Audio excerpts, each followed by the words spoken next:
Hello guys, जैसे कि हम लोग का 23 तारीख को ह्यूमन वैल्यूज़ इन इन्वायरमेंट का पेपर है। तो आइए आज हम कुछ क्वेश्चंस के ऊपर पूरा तो नहीं करेंगे। हम थोड़ा रोज़ मैं आपको वीडियोस में दूंगा, उस पर टिप्स भी बताऊंगा कैसे क्या उसका थ्योरी है, क्योंकि मैंने उसके बारे में पूरा डीपली पढ़ा है। और कुछ लोग का मानना ये है कि हम तुक्का मार के पास आएंगे। देखिए, पढ़ा तुक्का मार के पास नहीं रहता है, पढ़ा इसलिए रहता है जिससे आपका नॉलेज बिल्डअप हो, आप समाज सोशल इन्वायरमेंट में आप कुछ कनेक्टेड हो, आप जान सको कि आपका इन्वायरमेंट कोई हाथ में पर्यावरण लिया है ना, तो आप जान सको एक इंसान की कीमत क्या है। आपके पेपर का नाम ही है मानव मूल्य। आप एक्चुअली पर ये तो जानो कि मानव मूल्य होता क्या है। कोई ये जानना ही नहीं चाहता। जिसको देखो यही एटीट्यूड है, यार पास हो जाएंगे क्या पढ़ के करेंगे। ऐसी कोई बात नहीं है, आप पढ़ो पास होने के नहीं, नॉलेज के लिए। और मैं एक बात बोलना चाहूँगा, जो तुक्का मार के पास होते हैं ना, वो आगे आज से 3 साल बाद गली में बेरोजगार हो घूमते हैं। और जो बंदा नॉलेज लेके घूमता है ना, वो आगे गली में इस तरह बेरोजगार नहीं घूमता, वो कमाता और खुशी खुशी रहता है। तो पढ़िए, लेकिन नॉलेज डिग्री के लिए नहीं, नॉलेज के लिए पढ़िए। एटलीस्ट वो नॉलेज तो रहे यार, कि पढ़े क्या हो। पास होना बड़ी बहादुरी नहीं है, उसको जानना बड़ी बहादुरी है। आइए डिस्कस करते हैं। तो देखिए, सबसे पहले हम इंट्रोडक्शन करेंगे आपके सिलेबस से। देखिए, बीए, बीएससी, बीकॉम, मैं तीनों ग्रुप पे शेयर करूंगा। थर्ड सेमेस्टर में सभी लोग पढ़ेंगे इसको। सभी के लिए क्या है, एफिशिएंट है, बहुत ज़्यादा पढ़ने की जरूरत नहीं है इसमें। लेकिन जो मैं आपको दे रहा हूँ बस वो पढ़ लीजिए, आप उसमें पास हो जाओगे। अभी मैं रोज वीडियो दूंगा। तो आज हम ज़्यादा नहीं, सिलेबस हल्का फुल्का क्वेश्चन टच करेंगे।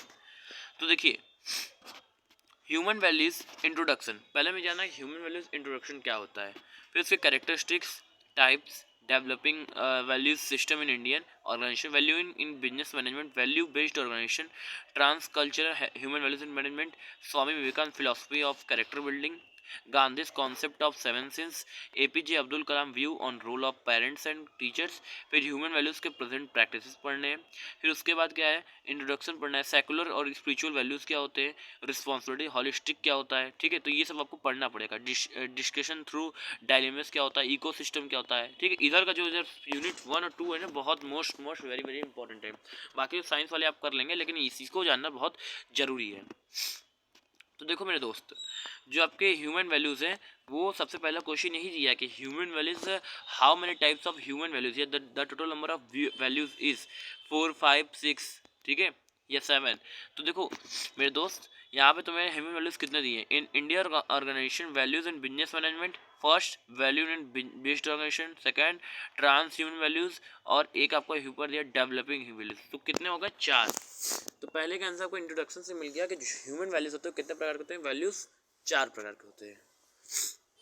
फिर देखिए, give importance of moral value, नैतिक मूल्यों को महत्व दिया जाए।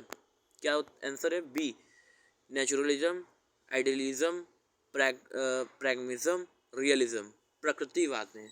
देखो मेरे दोस्त, अगर आप अपने जो है कि अपने नैतिक मूल्य को, अपनी जो इम्पोर्टेंस, आपको मोरल वैल्यू नहीं मिलेगा, तो आपका जो नेचर वो आपको वैल्यू नहीं देगा। आप खुद को वैल्यू नहीं दे रहे हो, इंसान वैल्यू, तो नेचर क्या वैल्यू देगा, नहीं देगा। तो आपको पहले का आंसर प्रकृतिवाद होगा। आगे देखिए, good will power is needed, शुभ संकल्प शक्ति की आवश्यकता होती है। धार्मिक मूल्य में, नैतिक मूल्य में, सामाजिक मूल्य में, सौंदर्य मूल्य में। भाई देखो, गुडविल पावर किस में जरूरत होती है, आपके नैतिक मूल्य में। आपका अगर गुडविल अच्छा रहेगा, जो कॉमर्स वाले बच्चे को जानते हो अच्छे से, जिनका कॉमर्स अच्छा है, वो क्या होता है, मॉरल वैल्यू क्या होता है उसका अच्छा होता है। अगर मतलब आपको गुडविल अच्छी है, आपका नैतिक मूल्य अच्छा है, तो आपका मॉरल वैल्यू क्या होगा, वेरी गुड होगा। मूल्यों की आवश्यकता होती है, values are required as a standard in selection of truth knowledge, for culture and religious practices, for the necessity of life, all of the above.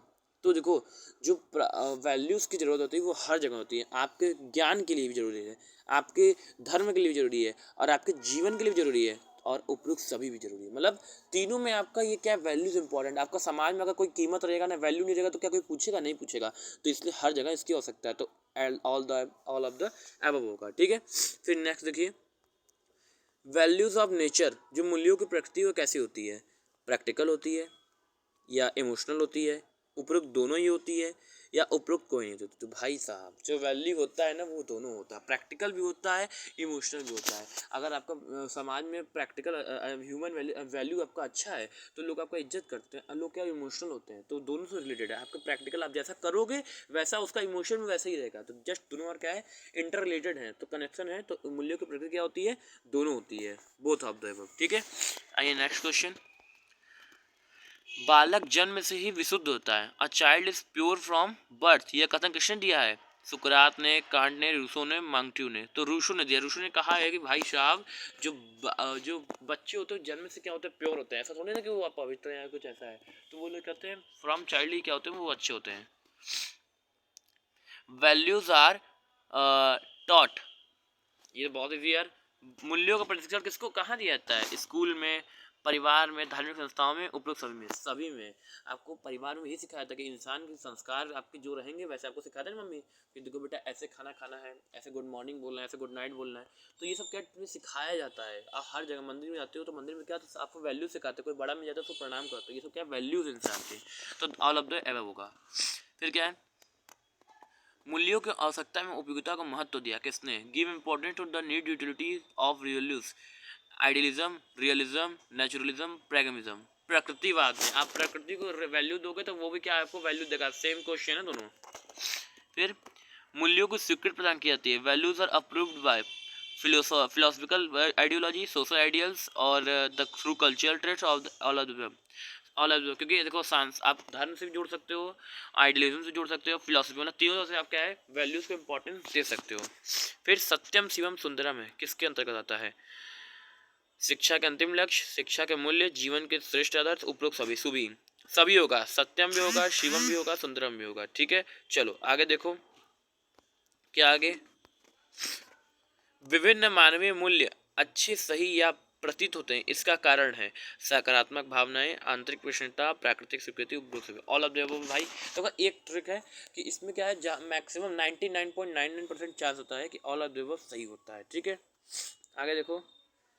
मानवीय मूल्य के लिए आवश्यक है स्वयं के साथ, एक दूसरे के साथ तथा प्रकृति के सामंजस्य रहना, जीवन को सरलता सुखी बनाना, परिवार तथा मित्रों के साथ रहना, इच्छाओं की पूर्ति के धैर्य करना। स्वयं के साथ और एक दूसरे प्रकृति के साथ सामंजस्य बनाना, मतलब आप किसी के साथ उसका रिस्पेक्ट करो। इल रिस्पेक्ट मत करो। डिसरिस्पेक्ट करोगे तो इज्जत आपको भी नहीं मिलेगी। आप उससे कदापि इज्जत का एक्सपेक्ट नहीं कर सकते हो। फिर आगे देखिए, स्वयं को मूल क्षमता के रूप में जानी जाती है। समझ, पावर, मूल्य, शिक्षा, सही मूल्यांकन। Power, the basis capacity of self is known as power. आपकी कैपेसिटी कितना है पावर आपको बताती है। ठीक है, फिर आगे देखिए। मूल्यों में निहित तत्व होता है क्रियाएं, भावनाएं, ज्ञान, बोध, उपरोक्त सभी। तो यहाँ पे आंसर डी होगा, ऑल ऑफ द एबव। जो आपके वैल्यूज है उसमें सब कंटेंट आते हैं। आपके वर्ब्स भी आते हैं, फीलिंग्स भी आते हैं, नॉलेज भी आता है। वैल्यूज में आप इंसान देखता है कि आप कितना किस तरह से कदर कर रहे हो, नॉलेज से कदर कर रहे हो कि आप अपने कैपेसिटी से कदर, मतलब सब उसमें आ जाएगा आपका ऊपर से नीचे के लेके, मतलब एक जो होता है ना प्रैक्टिकल लाइफ, वो सब आ सकते हैं।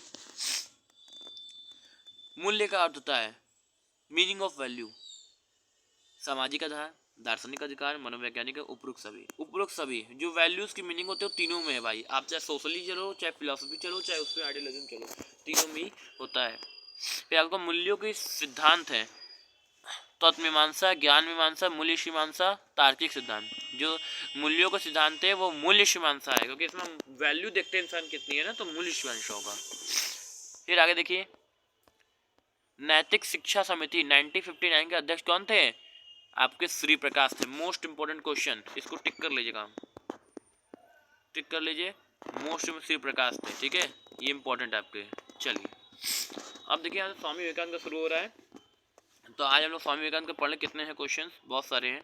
अच्छा, आज हम लोग 30 पढ़ते हैं, फिर आगे कल फिर 30 पढ़ेंगे। तो अपने ज्ञान के लिए, विकास के लिए अब मैं अपनी माँ का ऋणी, ये वाक्य किसने कहा है? स्वामी विवेकानंद ने कहा है। ध्यान रखिएगा भाई, ये लाइन कोट्स जो है स्वामी विवेकानंद का है। क्या आपने ईश्वर देखा है? यह प्रश्न विवेकानंद ने किससे पूछा था?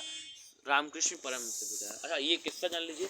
जब स्वामी जी छोटे थे, बच्चे थे, मतलब पढ़ाई कर कॉलेज में हम लोग की उम्र के थे, तो उनको पहले क्या, विवेकानंद पहले भगवान को नहीं मानते थे। वो तो एक्चुअली क्या था, जब विवेकानंद से ये रामकृष्ण परमहंस से भेंट हुआ तब वो उनसे मिलने के बाद क्या मानने लगे। जब रामकृष्ण परमहंस ने विवेकानंद के पास गए मिलने, मतलब विवेकानंद जी गए का, वो जो रामकृष्ण परमहंस थे वो काली माँ के बहुत बड़े भक्त थे।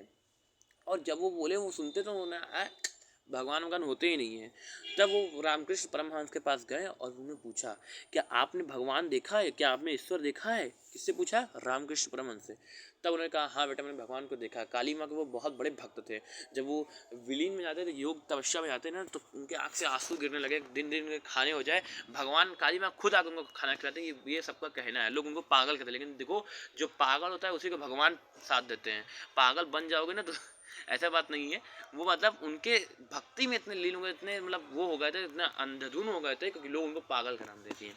तो स्वामी रामकृष्ण परमहंस ने कहा कि तुम्हारा रास्ता ये नहीं है, तुम बहुत बड़े स्वामी बनोगे, संत बनोगे। लेकिन क्या था, उनको पता ही था कि मेरी पावर क्या है, कैपेसिटी क्या है। तुम भगवान के भेजे हुए एक दूत हो, उनके समान कहने का मतलब ये था। तब उन्होंने कहा मैंने भगवान को देखा है, रामकृष्ण परमहंस से। फिर विवेकानंद ने श्री रामकृष्ण परमहंस से प्रथम साक्षात्कार किया, मतलब साक्षात मिले कब थे वो पहली बार? तो वही जब गए थे देखने पूछने के लिए कि आपने भगवान का देखा, तो ये मिले थे नवंबर 1881 में। ठीक है, ध्यान रखिएगा भाइयों मेरे दोस्त, इंपॉर्टेंट है। विवेकानंद जी के पिता का देवासन कब हुआ था? ये हुआ तो 1884 में। 1881 में मिलने गए थे, 1884 में पापा का डेथ हो गया था। फिर आगे देखिए, विवेकानंद के अनुसार शिक्षा का उद्देश्य होना चाहिए जीवन निर्माण, मानव निर्माण, क्षेत्र में। विवेकानंद चाहते थे कि आप अपने शिक्षा का लीजिए तो आप हर तरीके से उसको बिल्डअप कीजिए। आप ह्यूमन एज ए ह्यूमन भी आप डेवलप कीजिए, एज अ लाइफ भी डेवलप कीजिए, एज ए कैरेक्टरिस्टिक्स भी डेवलप, हर तरीके से उसको डेवलप कीजिए। क्या देखिए, शिक्षा के अध्यात्मवादी दृष्टिकोण का धारण किया महात्मा गांधी ने, स्वामी विवेकानंद ने, और तभी दोनों ने, या दोनों ने नहीं तो दोनों ही ने किया था। जो शिक्षा का वो था कॉन्सेप्ट, वो दोनों ने अडॉप्ट किया था। विवेकानंद के दर्शन को सामान्यतः किस रूप में जाता है? व्यवहारिक विधान। वो हमेशा हर चीज को आइडियोलॉजी को अपने प्रैक्टिकल करके देखते थे, एक्सपेरिमेंट हो रहा है कि नहीं। विवेकानंद आधुनिक भारत का निर्माता है, ये किसने कहा? ये कहा आपके नेता